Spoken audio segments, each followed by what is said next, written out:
வணக்கம். நம்ம சேனலுக்கு தொடர்ந்து ஆதரவு அளித்துக்கிட்டே இருக்கும் நல்ல உள்ளங்களுக்கு நன்றி. தொடர்ந்தியாக நிறைய அன்பை தகவலை தொடர்ந்துருக்கோம். தொடர்ச்சியாக ஆதரவு கொடுங்க. இன்றைக்கி காலையில் வந்த ஒரு முக்கியமான செய்தி அப்படிங்கிறத தாண்டி அரசியல் புரசலாக ஏற்கனவே பேசிகிட்டு இருந்தது தான். விஜய் அவர்கள்கிட்ட எடப்பாடி பழனிசாமி தரப்பு பேசிட்டாங்களா, விஜய் அவர்களுக்கு எத்தனை சீட்டு கொடுக்க போகிறாங்க, அப்படி கொடுக்குற மாதிரி இருந்தால் எந்தெந்த தொகுதிகள்ங்கிற ரேஞ்சுக்கு போயிட்டாங்களா, விஜய் கட்சிக்கு என்ன அவசியம் வந்தது அதிமுகவோட கூட்டணிக்கு வரத்துக்கு, அமித்ஷா விஜயை விரும்புகிறாரா, இல்லை எடப்பாடி பழனிசாமி விஜய் அதிமுக விட்டு வெளியில் வந்து விஜய் கூட கூட்டணிக்கு போவாரா? ஏன்னா விஜய்க்கு இருக்கக்கூடிய சங்கடம் ஒன்றிய பாஜக தமிழகத்தை எப்போதும் வஞ்சிக்கிறது, எங்களுடைய கொள்கை எதிரி அப்படின்னு சொன்னதுக்கு பிறகு போய் பிஜேபி இருக்கக்கூடிய கூட்டணியில் போய் இவங்க சேர்ந்தாங்கன்னா விஜய் அவர்களுக்கு மேலே பெரிய அளவுக்கு நம்பிக்கை வச்சு நிறையா பேர் வரும்போது என்னங்க திடீர்னு மாற்றி பேசுகிறாரு அப்படிங்கிற இமேஜை முதல் தேர்தல்லையே விஜய் அந்த டேமேஜை அடையக்கூடும். அதனால் அவங்க தயங்குறாங்க. எல்லாருக்கும் தெரியும் விஜய் அவர்கள் அதிமுக கூட்டணிக்கு போகிறது ஈஸி, பிஜேபி மட்டும் இல்லைன்னா ஈஸி. பிஜேபி இருக்கிறதுனால அது கஷ்டம். எப்படி திருமாவளவன் அவர்கள் ஜாதி கட்சியான பாட்டாளி மக்கள் கட்சியுடனோ மதவாத கட்சியான பிஜேபி இருக்கிற கூட்டணியில் நாங்கள் போக மாட்டோன்னு ஒரு ஸ்டாண்ட் எடுக்கிறார். அப்படிப்பட்ட சூழ்நிலையில் விஜய் அவர்கள் என்ன முடிவெடுப்பார்? ஒருவேளை அதிமுக பிஜேபி கூட்டணிக்கு நம்ம போகாமல் விட்டுட்டோம்னா, திமுக பெரிய லெவலில் வெற்றி பெற்றுச்சுன்னா 5 வருஷம் எப்படி நம்ம எப்படி அதை எதிர்கொள்ள முடியும்? அடுத்த 5 வருஷம் திமுகங்கிறத விஜயால் நினச்சி பார்க்க முடியாது. ஏன்னா ஒரு குடும்பம் சுரண்டுதுன்னு சொல்கிற ஒருவரை நீங்கள் அரசியல் ரீதியாகவும் சரி சினிமா ரீதியாகவும் சரி அவருக்கு பெரிய பின்னடைவுகள் ஏற்படும். இதை வச்சு இன்றைக்கி ஒரு நாளிதழில் ஒரு விஷயம் சொல்லியிருக்காங்க. தபாகவுக்கு 20 சீட் மட்டுமே தருவேன், பழனிசாமி பேரத்தால் விஜய் டென்ஷன். இது எந்த பேப்பர்னு உங்களுக்கு தெரியும். இந்த மாதிரி விஷயம்லாம் தினமலரில் வரும். அவர் என்ன சொல்கிறாரு, அதிமுக கூட்டணியில் தபாகவை இணைத்து வலுவாக கூட்டணியாக்கி தேர்தலை எதிர்கொண்டால் அக்கட்சிக்கு வெற்றி நிச்சயம் என கருதும் தபாகவை சேர்ந்த முக்கிய தலைவர்கள் சிலர் அதிமுக பொதுச் செயலாளர் எடப்பாடி பழனிசாமியுடன் ரகசிய பேச்சுவார்த்தை நடத்தினர். அப்போது பாஜக கூட்டணியிலிருந்து அதிமுக விலகி வெளியே வர வேண்டும் என்ற கோரிக்கையை புறக்கணித்த எடப்பாடி அதற்கு வாய்ப்பே இல்லை என்று மறுத்துவிட்டார். நம்ம தொடர்ந்து சொல்லிகிட்டு இருக்கோம், எடப்பாடி பழனிசாமி அவர்கள் இனிமேல் பிஜேபி கூட்டணியை விட்டு வெளியில் வர மாட்டாங்க, இந்த கூட்டணி ஆச்சுன்னு அமித்ஷா சொல்கிறாரு அப்படின்னா, ஆமாம் அமித்ஷா சொன்னது எடப்பாடிக்கு ஒரு சிக்கல் தான், மாற்று கருத்து இல்லை. ஆனால் அவர் கவலையப்படாமல் 7ஆம் தேதியிலேருந்து சுற்றுப்பயணத்துக்கு கிளம்பிட்டார். ஃபஸ்ட்டு கோவை, 2 விழுப்புரம், 2மே களை கட்டும். தொண்டர்களை உற்சாகப்படுத்துறதுக்கு கிளம்பிட்டார். இது முதல் தடவை இல்லை. ஏற்கனவே போன தேர்தலில் பார்த்திங்கன்னா ஒருங்கிணைப்பாளர் இணை ஒருங்கிணைப்பாளர் இருக்கும்போதே தேர்தல் அறிவித்தவொன்னா முதல் ஆளாக தனி ஒரு ஆளாக எடப்பாடி பழனிசாமி பிரச்சாரத்துக்கு போனதை நீங்கள் பார்த்துருப்பீங்க. வெற்றி நடை போடும் தமிழகம் சொல்லிட்டு ஒரு போனதை பார்த்துருக்கீங்க. இப்படிப்பட்ட சூழ்நிலையில் இன்றைக்கி எடப்பாடி பழனிசாமி எந்த தைரியத்தில் இருக்கார் அப்படிங்கிற கேள்வி எழாமல் இல்லை.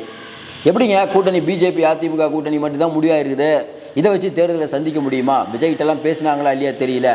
திடீர்னு அமித்ஷா திடீர்னு திமுகவுக்கு சாதகமாக இருக்கிற மாதிரி கூட்டணி ஆட்சிங்கிறாரு.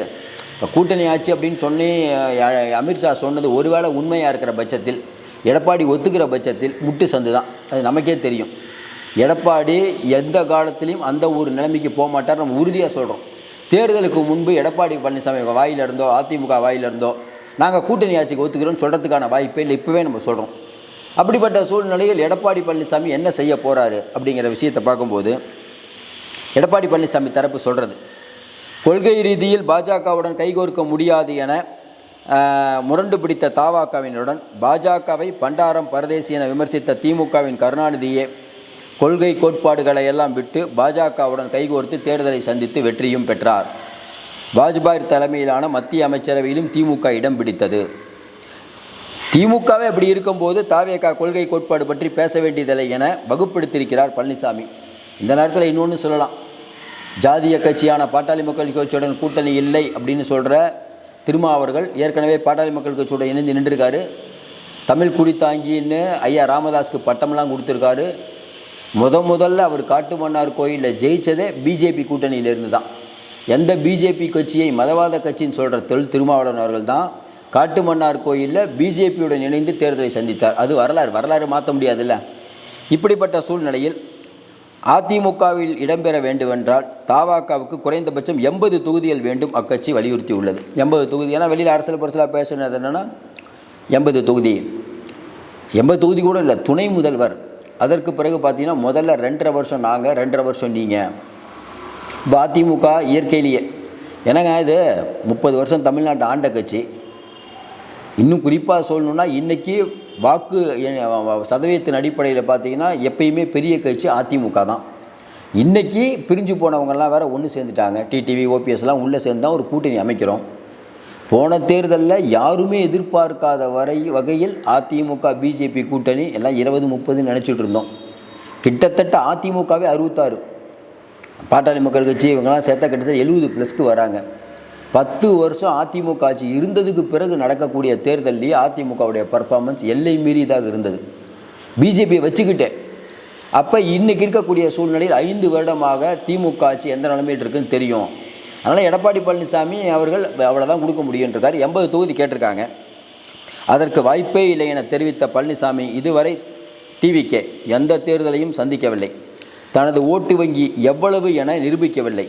இந்த சூழ்நிலையில் நாங்கள் எடுத்து வைத்திருக்கும் பல்வேறு சர்வேக்கள் கூறும் தகவல் அடிப்படையில் தவாகவுக்கு 80 சீட்டுகளை தர முடியாது, அதுவும் 20 தொகுதிகள் மட்டுமே தர முடியும். அதுவும் 20 தொகுதிகளுக்கான வேட்பாளர் யார் யார் என்பதை முன்கூட்டியே தெரிவிக்க வேண்டும். கட்சியின் மாவட்ட செயலாளர்கள் முகம் தெரியாதவர்களை நியமித்திருக்கும் டிவிகேவில் போட்டியிடுவோருக்கு எவ்வளவு தொகை தேர்தலுக்கு செலவு செய்ய முடியும் என்பதையும் முன்கூட்டியே தெரிவிக்க வேண்டும் என்பதை பழனிசாமி நிறையா டிமாண்டை கொடுத்துருக்காரு. கூடவே தமிழகத்தில் அதிமுக கூட்டணி வெற்றி பெற்றால் அதிமுக தனித்து தான் ஆட்சி அமைக்கும், கூட்டணி ஆட்சி முதல்வர் துணை முதல்வர் என்ற வலியுறுத்தல் எதுவும் செய்யக்கூடாது அப்படின்னு சொல்லியிருக்காரு சொல்கிறாங்க. இப்போ டிவிகே மேலே இருக்க குற்றச்சாட்டு என்ன? டிவிகேயில் இருக்கக்கூடிய மாவட்ட செயலாளர்கள் முகம் தெரியல. ஏன்னா அவரே சொல்லிட்டார் ரொம்ப எளிமையானவர்கள்னு. அப்படி எளிமையானவர்கள்னால் அவங்க தேர்தலில் போட்டியிடும் போது எவ்வளோ செலவு பண்ணுவாங்க? திமுக ஒரு 50-75 கோடி செலவு பண்ணுதான், நீங்கள் ஒரு 25 கோடியாவது செலவு பண்ணணும். இன்றைக்கி இருக்கக்கூடிய கடன் நிலவரம் அதுதான். அதிகாரம் பணம் இங்கே குவிஞ்சிருக்குது. நம்ம ஏற்கனவே நிறைய இதை பற்றி பேசிட்டோம். அதையும் தாண்டி பழனிசாமியுடன் பேச்சு நடத்தியவர்கள் இதை விஜய் நடிகரிடம் சொன்னபோது அவர் அதிர்ச்சி அடைந்து விட்டதாக அக்கட்சியினர் தகவல் தெரிவிக்கின்றனர். அவசரப்பட்டு யாருடனும் அடுத்த கட்ட பேச்சுவார்த்தை நடத்த வேண்டாம், தனித்து போட்டியிடும் எண்ணத்துடைய களத்தை தயார் செய்வோம், தேர்தல் வரும்போது அதை நம்ம முடிவு பண்ணுவோன்ட்டார். தமிழகம் முழுக்க விரைவில் நான் சுற்றுப்பயணம் செய்து கட்சியினரையும் மக்களையும் சந்திக்கிறேன். அப்போது காணப்படும் மக்கள் எழுச்சியை கண்டு ஆளுங்கட்சியும் எதிர்க்கட்சியும் மிரளுவார்கள். நம்முடைய செல்வாக்கு கண்டு மிரளும் சூழலில் யாருடன் பேச்சு நடத்தினால் அவர்களும் நம் கோரிக்கையை மற்றும் நிபந்தனைகளை ஏற்பார்கள். அதுவரை நம்மை குறைவாக மதிப்பிட்டு கொண்டிருக்கும் அவர்கள் கூட்டணிக்காக ஒத்துவர மாட்டார்கள் அப்படின்னு விஜய் சொன்னதாக ஒரு செய்தி.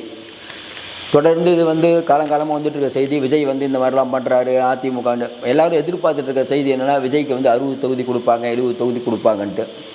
எப்பயுமே அரசியலில் ஒரு பெரிய ஒரு அதிர்ச்சி சம்பவம்னா இவங்களோடலாம் கூட்டணிக்கு போகமாட்டாங்கன்னு நினைக்கும் போது அந்த கூட்டணியை தயார் பண்ணுறதுக்கான வேலையை முதல்லே பண்ணுவாங்க. பிஜேபியுடன் அதிமுக கூட்டணிக்கு போவே மாட்டாது. ஏன்னா எடப்பாடி பழனிசாமி ஒட்டுமில்லை உறவுமில்லைன்னு சொல்லிட்டார். 2026 மட்டும் இல்லை, 31, 36 சொல்லிட்டு இருந்தார். அப்போ கூட்டணிக்கு போகும்போது ஒரே நாளில் அது முடியாவில் அரசியல் புரட்சியில் பேச்சு வந்துகிட்டே இருந்தது. அதிமுக பிஜேபி கூட அதிமுக போகுதுன்னு. அப்போ தொண்டர்கள் லெவலில் அப்போ ஒரு மைண்ட் செட்டுக்கு வந்துட்டாங்க.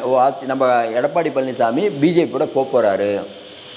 கரெக்டாக போனோன்னு பெரிய அதிர்ச்சி இருக்காது.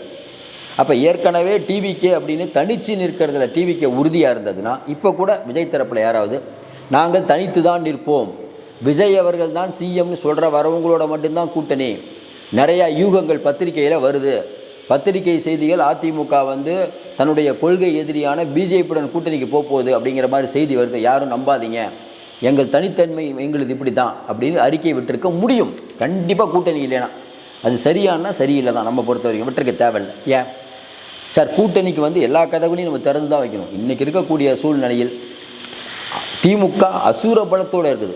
இன்னொரு பக்கம் அதிமுக பிஜேபி கூட்டணி பணம் அதிகாரம் இருக்குது, தேர்தல் ஆணையம் அவங்களுக்கு உதவுது. தேர்தல் ஆணையத்திலிருந்து எல்லாமே உங்களுக்கு தெரியும். தேர்தல் ஆணையம் போன ஒரு புதிய உத்தரவு, நேரடியாக நாங்கள் வாக்காளர்கள்ட்ட போயிட்டு வாக்காளர்களை தகுதி நீக்கம் பண்ணுவோன்னெலாம் சொல்லியிருக்காங்க, சேர்ப்போம் நீக்குவோன்னெலாம் சொல்லியிருக்காங்க. அடுத்து மேற்குவங்காளத்தில் பண்ண போகிறாங்க, பீகாரில் பண்ண போகிறாங்க, தமிழ்நாட்டில் பண்ண போகிறாங்க, கேரளாவில் பண்ண போகிறாங்க. ஒரு பெரிய கட்சி உங்களோட இருக்கும்போது அது யானை பலம். இப்போ எடப்பாடி பழனிசாமி என்ன பெரிய பலம்? அதிமுக அப்படிங்கிற ஒரு கட்சிக்கு இன்றைக்கி திமுகவை செதற விடுற அளவுக்கு ஈடியை உள்ளே நுழைக்கிறாங்க. பணம் இவங்க எடுத்து ஈஸியாக செலவு பண்ணலாம். இடி, சிபிஐ உள்ளிட்ட அமைப்புகள் அதிமுக பக்கமே வராது. இவ்வளவு விஷயங்கள் எடப்பாடிக்கு சாதகமான விஷயங்கள் நம்ம தொடர்ந்து சொல்லிட்டு இருக்கோம். பிஜேபி அதிமுக கூட்டணி முறியறதுக்கான வாய்ப்பே இல்லை. எடப்பாடிக்கும் ஆசை தான். எதுக்கு ஆசை?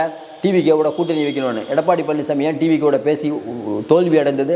எடுத்தோன்னே 2.5 வருஷங்கும் போது அதிமுக எடப்பாடியை ஒத்துக்கிட்டாலும் தொண்டர்கள் ஒத்துக்க மாட்டாங்க. எப்படிங்க ஒத்துக்குவாங்க? இத்தனை வருஷம் கட்சிங்க திடீர்னு ஒருத்தர் வந்து கேட்குறாருன்னா எப்படி கொடுத்துட முடியும்? இப்போ ஜெயலலிதாமா இருக்கும்போது விஜயகாந்த் வந்து சேர்ந்தார். துணை முதல்வர் பதவி கேட்டிருந்தால் ஜெயலலிதாமா கூட்டணியில் சேர்த்துருப்பாங்களா? கொஞ்சம் யோசனை பாருங்கள். சேர்த்துருப்பாங்களா? சேர்த்துக்க முடியாது. அதுவும் ஜெயலலிதாமா கடைசியாக என்ன சொன்னது? எனக்கு பிடிக்கவே இல்லை, கடைசியாக எல்லோரும் சொன்னாங்க தான் நாங்கள் சேர்த்துக்கிட்டோன்னு தான் சொன்னாங்க. அதனால் இந்த விஷயத்தை பொறுத்த வரைக்கும் எடப்பாடி பழனிசாமி அவர்கள் ஒரு முடிவில் இருக்கார். வெளியில் வரக்கூடிய தகவல்லாம் பார்க்கும்போது விஜய் தரப்பு என்ன நினைக்குது? இப்போ போய் விஜயை என்ன யோசிப்பார்? இப்போ போய் சேர்ந்தால் டேமேஜ் ஆகிரும். கடைசி நேரத்தில் சேர்றாங்கன்னா அந்த தேர்தல் ஓட்டத்தில் தெரியாது. இப்போ டிசம்பர் மாதத்தில் போய் சேர்றாரு விஜய் அப்படின்னா அந்த தேர்தல் ஓட்டத்தில் இது பெருசாக தெரியாது. ஆனால் என்னென்னா ஒரு சின்ன ஒரு சர்க்கிள் இருக்கோம்னா கண்டிப்பாக இருக்கும்.